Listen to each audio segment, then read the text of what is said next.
জীবনের সবচেয়ে সুখী এবং আনন্দের জীবন যাপন করেছেন এবং কোরআনের জন্য তারা কথা বলবে, ইসলামের জন্য তারা কথা বলবে, কোরআন বাস্তবায়নের জন্য তারা কাজ করবে, ইসলাম বাস্তবায়নের জন্য তারা কাজ করবে। আজ এখানে আমরা তারা উপস্থিত হয়েছি, আমরা যদি আজ এখান থেকে সিদ্ধান্ত নিতে পারি আমাদের জীবনের সর্বসুখ নিয়ে নেওয়া হলেও এই কোরআনের ভালোবাসা আপনারা এখানে সামিল হয়েছেন। আপনারা কি কোনো ব্যক্তির আমাদের ভালোবাসা এসেছেন নাকি কোরআনের ভালোবাসা এসেছেন?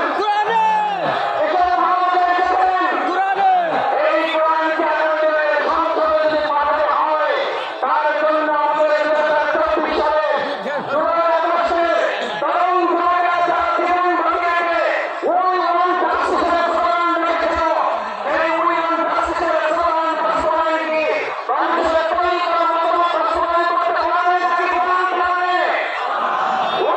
জাস্টিসের জন্য তরুণ যুবকেরা আমাদের নিরপেক্ষ অনুসারীরা যদি জীবন দিতে পারে, আমাদের তরুণ যুবক এবং আমাদের জনতাকে জিজ্ঞেস করতে চাই আগামী দিনে কোরআনের সংসদ বানানোর জন্য, ইসলামের সংসদ বানানোর জন্য আরেকবার যদি জীবন দিতে হয় আমাদের, সেই জীবন দিতে আমরা কি রাজি থাকবো? আমরা কি রাজি থাকবো?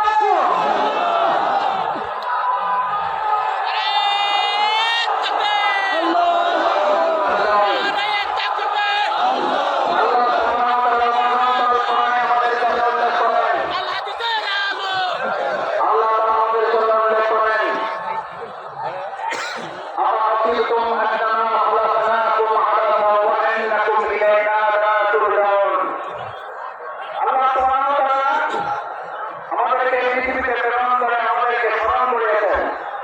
তোমরা কি মনে করো যে তোমাদেরকে আন্তরিক অর্থহীনভাবে টার্গেটলেস, এইমলেস, গোল শূন্য কোন উদ্দেশ্যহীন ভাবে তোমাদেরকে আমি পৃথিবীতে প্রেরণ করেছি?